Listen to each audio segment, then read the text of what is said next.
So I'm Eric Lybeck, and this is the Engineering Live. It's sort of an experiment with our first podcast, but our first guest is Patrick Hurley, who is the MP candidate for Labour Party in Southport. So welcome, Patrick. Thanks, Eric. Yeah, it's a privilege to be here. Wayfarers Arcade is a fantastic place, and the engine rooms as well that you've got set up. It's just the sort of thing that Southport needs. Well, yeah, so I suppose that's part of, I guess, what a lot of people are thinking about in this election, not just the national context, but also Southport has had a very particular trajectory in the past 12, 14 years. Yeah. And so I'm just curious to know what you think it needs, what we should do in the next 5 years. Well, I mean, Southport, the town centre, has seen better days.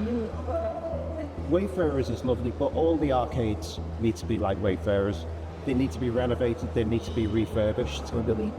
We're seeing a lot where, you walk down any high street in the country and there are empty units. We're walking past empty units left, right and centre here. Yeah. And every single town centre in the country is like this. Yeah. And it's because the government hasn't got to grips with the changing economy of the country. Sure.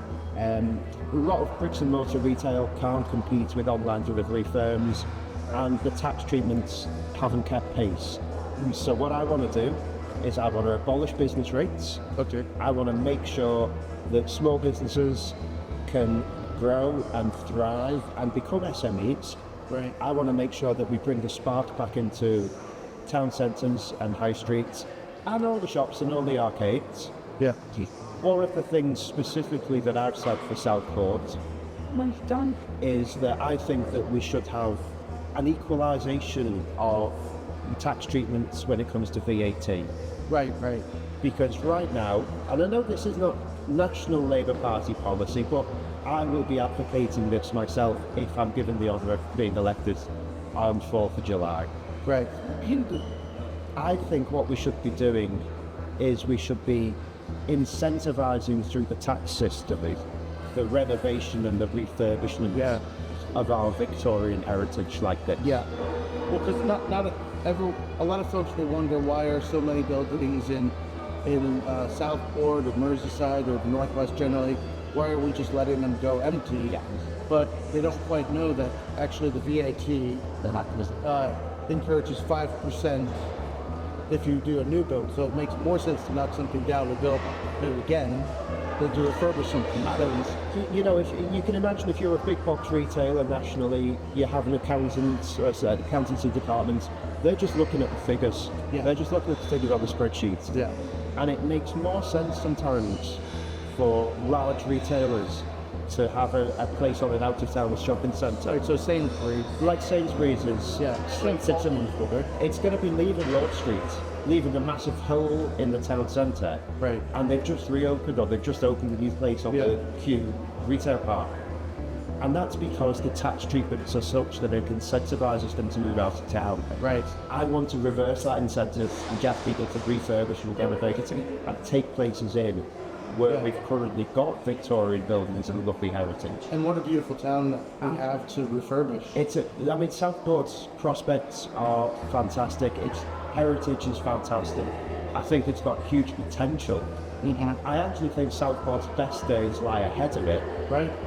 But we need an MP, we need a government, we need a council, we need everybody singing from the same hymn sheet. We need to make sure that we all work together to get this over the line, to make sure that there's investment there in the right industries, to make sure that the Southport that people remember from the 60s and 70s and 80s, that was lovely, was gorgeous, did have huge amounts of prestige. Yeah. We can bring that back in a modern setting. Yeah. And that's what I want to do for Southport. That's what I want to do for the businesses and the community groups that you're working with at the engine rooms. I think that they need to be hugely a part of this. We can grow businesses, but we can crucially also grow community groups and build a kind of a network of people that are really positive about the town's prospects. Right. And so, so you mentioned Sefton Council and the Labour Party, a lot of local folks, in addition to not you, would be the first Labour MP as far as I know. But there's also, I often hear, because I'm not from here, I'm from New Jersey originally, been in the UK 12 years, but still get asked, where are you from? Where are you visiting from? And so on. But Sefton Council, there's a lot of suspicion in Southport towards Sefton Council, perhaps because it's Labour Party, and there's a sense that all of the money's going down to Boodle or something like this. But in fact, it's problems all around, and really no one has money. But how would you imagine working together with the council in a way that would be new for the town? Well, this is the point, because people in Southport say the money goes elsewhere within the borough.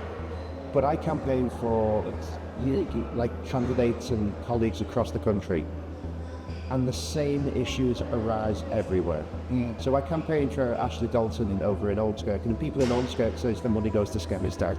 I campaigned for Joe Platt in Lee, and people in Lee said all the money goes to Wigan. The reality of the situation is that because of decisions of central government, is that all the money got taken out of local areas and went to Westminster, and actually went in tax cuts for people who don't need the tax cuts.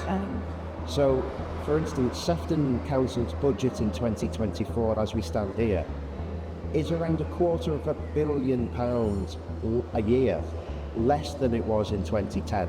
Right, and that's not even inflation. That's not even accounting for inflation. So you can imagine over 14 years, and then you multiply this by all of the local authorities in the Northwest. This is literally billions and billions and billions of pounds taken out of town centre economies, taken out of people's pockets. And I want to reverse that. I want a proper funding formula for local authorities. I want to make sure that small businesses, SMEs, micro businesses, and regular citizens, regular voters working with councils get to feel the benefits of that prosperity. Yeah, because I think too often people like to blame the council for things which have gone wrong.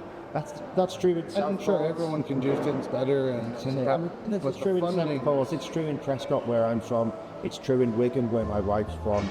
I think the fundamental issue is that if you can name me an organisation that can withstand £250 million per year budget cut and still manage to keep the show on the road, I think the councils are doing great work in really, really difficult circumstances.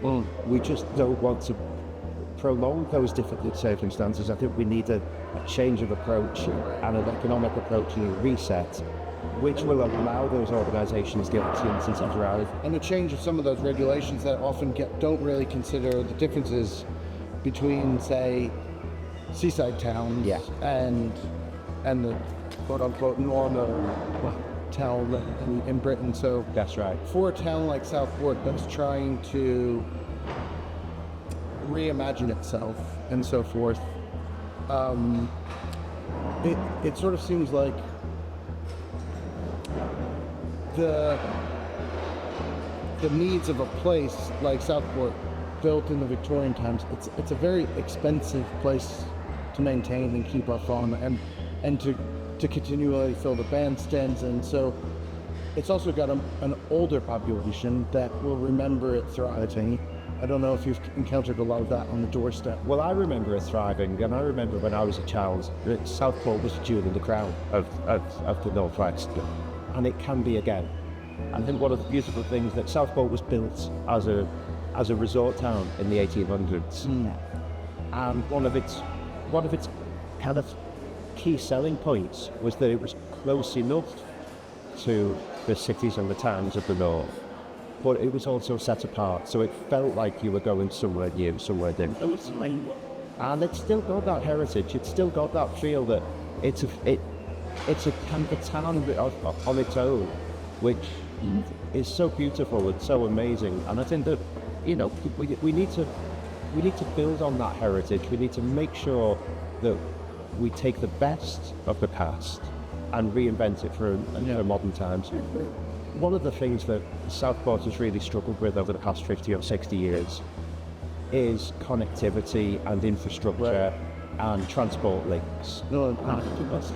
And it's lovely to go from Manchester Oxford Road station to Southport, and you're trundling through the Lancashire countryside.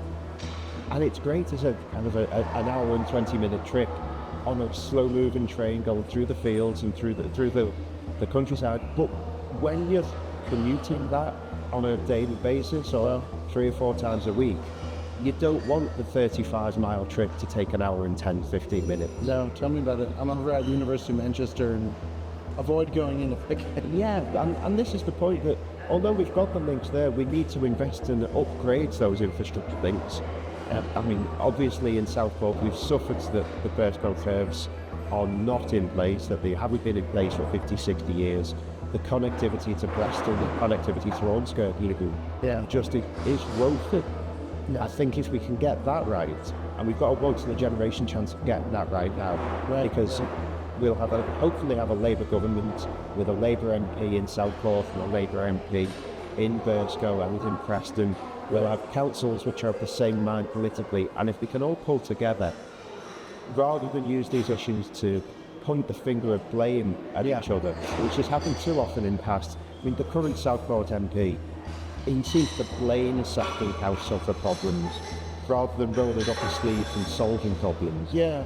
And I'm not going to have the liberty of doing that myself, so I've got no option other than to roll up my sleeves and solve these things. And it seems that a lot of the solutions are, let's leave Merseyside or these things entirely, as if that's going to solve the problem. But I mean, I think regardless of what you would think of whether the particulars of what's going on in Merseyside, which is itself becoming a city region, it's actually trying to find its feet to see how does it link all the way up to the top of Merseyside. I mean, I've come across quite a few things in the skills area and creative industries that are trying to work out how to do that. Yeah. But and the train line's significantly better up and down that coast. But do you have any sense of how that might work out? The transport links to Liverpool city centre and to the airport, I mean, they're fantastic transport links. The new trains that have been brought through, I know that are going to be invested in further. It's really pleasing to see the multi-million-pound investment in those trains. I think that there's more that needs to be done.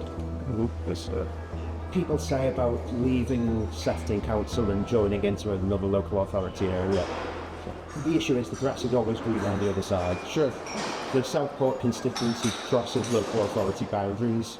Yeah. So I campaign over in Banks and Tarleton and in Rufford, and people over there, they're kind of envious of people in Southport that they get, the senior citizens get free travel passes. Yeah. And that's one of the things somebody in Banks the other week was saying to me is, well, Patrick, if we're joining the Southport constituency, does that mean that we're going to get free travel passes? I'm afraid not. It's above my pay grade. It's somebody else's decision. Yeah. But this is the thing, that if Southport then left Sefton and went into West Lanarkshire or had its own town council or whatever, we'd be losing these benefits. So, although it's an easy hit to say, yeah, you know, we don't want to be associated with the current setup, and we want to have a different context, I think actually there would be problems no matter where. And the reason there's problems, as far as I can see, is because there's an approach from central government that doesn't seem to want to solve problems. It wants to point to problems and use them as a way of dividing opinion. Right. So, you know, we've had this levelling up agenda that Boris Johnson and Liz Truss used to talk about. Yeah, which is good on paper. It's fantastic on paper. Yeah. That's great. But what they've done is they've pointed to the problems and said, these are problems. But then they haven't invested in them to solve the problems. Right. They haven't done anything which is absolutely a policy-based solution for any of this. So they've raised what they call the salient of these issues. And then they've pointed at the local authorities, and in the case whether it's Sefton Council or Preston Council or Bury Council or wherever it is, and they've said to the local authorities, these are problems that you need to solve, people, and get on with it. But they've not given any funding, they've not given any direction, they're not looking to see if they can work across boundaries to resolve these issues. Right. All they've done is pointed at the problems and used them as a kind of a blame game. Yeah. Okay, I don't want to take that approach. I want to make sure that we raise the salient of these issues, raise them in order that we can then roll our sleeves up, get to work, solve them to the benefit of the local people. Yeah. Because we've said, I mean, it's been 4.5 years now since the last general election, and that was fought on at least partly a basis of resolving regional inequalities, making sure that the North and the Midlands were given a fair track of the way and given a fair funding formula. And it's been 4.5 years, and not a single one of those priorities has been fulfilled, has been given given the attention it should have been given. So although it was great in theory, the practice and the practicalities and the implementation just wasn't there. Yeah. And I don't want to be part of that. I want to be all about implementation, be all about solving the problems and making sure that places like Southport, their best days truly do lie ahead of them. Yeah. Well, and it seems like one of the big things that kind of has been hollowed out in the past few years is the sense of hope and future, and I get the sense that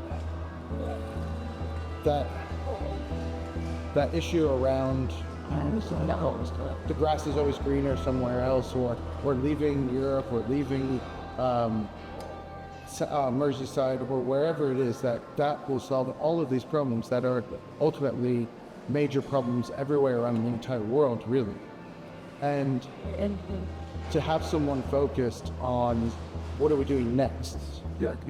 What is our identity now? What is it going to be? What are the future? Because, as you've said, Southport's best days might be ahead of them, but it's not just going to happen even if we just say no. So you've got to actually put money in the right place, the right times with the right people. There are easy answers, but what's kind of a general rule in politics is the easy answers are usually the wrong answers. So an easy answer to the problems of the European Union is, we'll just leave it. An easy answer to the problems of Septic Council is, we just leave it. The harder answer is, can we figure out what is actually going wrong? Can we bring a team together to work across geographical boundaries, across ideological boundaries to fix those problems? One of the issues that I want to make sure for the next Parliament and the next Labour government, hopefully, is we'll have a kind of a foundation stone of building economic growth and making sure that public services and the money in people's pockets sustainably can only come from generating sustainable economic growth. There was a report I read a few months ago, I think it was, it said that if the rate of GDP growth in the UK had continued after 2008 at the same level it was before 2008, that the average household in this country would be about £14,000 a year. That's a lot. And you can imagine over 14 years, this adds up to thousands and thousands of pounds. People would be feeling the benefits of a prosperous, well-sustainable, growing economy. In actuality, what we're feeling is the after effects of bad economic decisions taken for short-term gain.